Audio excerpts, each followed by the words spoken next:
যখন সন্ধ্যা ৭টা বাজতে চলেছে, অর্থাৎ সারা দিন আন্দোলন হওয়ার পর, শান্তিপূর্ণভাবে আন্দোলন কার্যক্রম পরিচালিত হওয়ার পর সন্ধ্যা ৭টার দিকে আসলে হঠাৎ করেই পুলিশ সদস্যরা আন্দোলনকারীদের উপর চড়াও হয়েছেন এবং ঘটনার এক পর্যায়ে আন্দোলনকারীদের মধ্য থেকে বিশেষ কয়েকজনকে টার্গেট করে যেভাবে লাঠিপেটা করা হয়েছে সেটি আসলে অত্যন্ত দুঃখজনক। আমরা দৃশ্যটি যদি এখান থেকে একটু দেখি, এখানে রাস্তায় ফেলে পেটানোর চেষ্টা করা হচ্ছে এবং এক্ষেত্রে কালো টি শার্ট পরিহিত একজন ব্যক্তি আমরা এখানে দেখতে পাচ্ছি। এই পুলিশ সদস্য আগ্রাসীভাবে এই ব্যক্তি দাঁড়িয়েছিলেন এবং আগ্রাসী হয়ে তার উপর তিনি আক্রমণ করার চেষ্টা করছেন। আমরা তার চেহারাটি আরেকটু পরিষ্কারভাবে দেখার চেষ্টা করছি। দাঁড়িয়ে থাকা অবস্থায় এই লোকটিকে তিনি পেটানোর চেষ্টা করছেন। আমরা আবারও দেখতে পাচ্ছি দাঁড়িয়ে থাকা অবস্থায় ওই লোক খালি হাতে আক্রমণ প্রতিরোধ করার চেষ্টা করছে এবং এক্ষেত্রে পুলিশের আরেক সদস্যকেও আমরা এখানে বেশ আগ্রাসী ভূমিকায় দেখতে পেয়েছি। এখানে তার চেহারা স্পষ্ট দেখা যাচ্ছে। ঘটনার বাকি বর্ণনার আগে আমরা আরেকটি ছবি দেখাতে চাই।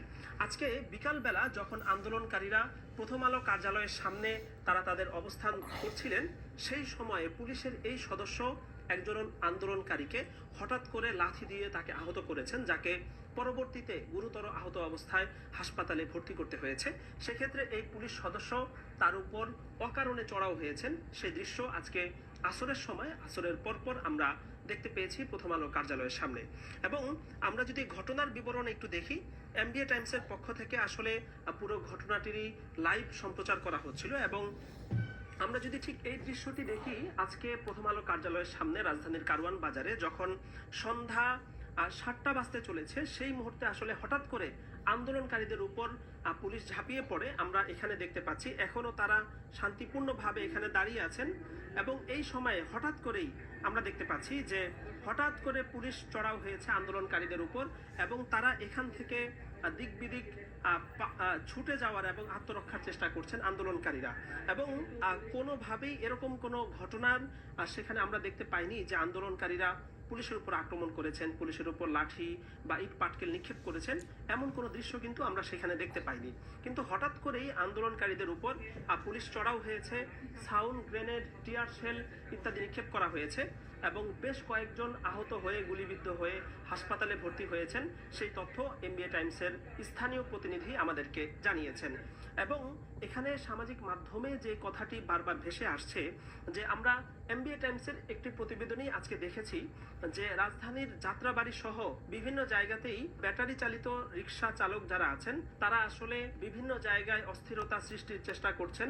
আর সেই দৃশ্য আমরা দেখেছি। আমরা যদি এখানকার একটি দৃশ্য একটু দেখি, যে রাজধানীর যাত্রাবাড়িতে আজকে যারা রিক্সা চালক ছিলেন তারা হঠাৎ করে রাস্তা অবরোধ করে সাধারণ বাস এবং ট্রাকের উপর যেভাবে তারা চড়াও হয়েছেন। আমরা জানি যে ব্যাটারি চালিত রিক্সা নিষিদ্ধ করার ক্ষেত্রে বাস অথবা ট্রাক চালকদের বিশেষ কোনো ভূমিকা নেই, কিন্তু এরপরেও হঠাৎ করে রাস্তা অবরোধ করে তারা যেভাবে বাসের গ্লাস, দরজা, ট্রাকের গ্লাস ভেঙেছেন সেটি আসলে খুবই দুঃখজনক ছিল। এবং সবচেয়ে বড় যে বিষয়, সেই জায়গাগুলোতে পুলিশ নিষ্ক্রিয় ভূমিকা পালন করেছে। এবং আমরা এখানে দেখতে পাচ্ছি যে ইট পাটকেল নিক্ষেপ করে, দেখতে পাচ্ছেন কিভাবে ক্রিকেট খেলার স্ট্যাম্প, ইট পাটকেল এগুলো নিক্ষেপ করে অযথা বাসের গ্লাসগুলো ভাঙার চেষ্টা করা হচ্ছে। দিনে দুপুরে এখানে বিভিন্ন শ্রেণীর রিক্সা চালক এবং টোকাই শ্রেণীর লোকজনকেও আমরা দেখতে পাচ্ছি। সামাজিক মাধ্যমে প্রশ্ন যেটি উঠেছে যে পুলিশকে আসলে বিগত ৩ মাস ধরেই সর্বোচ্চ পর্যায়ে নিষ্ক্রিয় অবস্থায় দেখা যাচ্ছে। ঢাকার বিভিন্ন জায়গায় আইন শৃঙ্খলা পরিস্থিতির অবনতি ঘটছে। ছাত্রলীগ, যুবলীগ বিভিন্ন সময় তারা ঝটিকা মিছিল বের করছে। সন্ত্রাসী কার্যক্রম, চাঁদাবাজি, ছিনতাইয়ের কাজকর্ম পর্যন্ত চলছে। সেসব জায়গাতে এই জায়গার মতো বিভিন্ন জায়গায় পুলিশকে পুরোপুরি নিষ্ক্রিয় অবস্থায় যেখানে দেখা গিয়েছে, সেখানে আজকে কোনো রকম উস্কানি ছাড়া প্রথম আলো কার্যালয়ের সামনে যেভাবে এই পুলিশ সদস্য এবং তার আগে আরেকজনের দৃশ্য আমরা আপনাদেরকে দেখিয়েছি, এরা যেভাবে অযথা আন্দোলনকারীদের উপর হামলে পড়েছেন, ঝাঁপিয়ে পড়েছেন, টিয়ার শেল, রাবার বুলেট এবং কাঁদুনে গ্যাস, সাউন্ড গ্রেনেড পর্যন্ত সেখানে নিক্ষেপ করা হয়েছে আমরা দেখতে পেয়েছি। এই বিষয়টি নিয়ে যথেষ্ট প্রশ্ন এবং হতাশার তৈরি হয়েছে।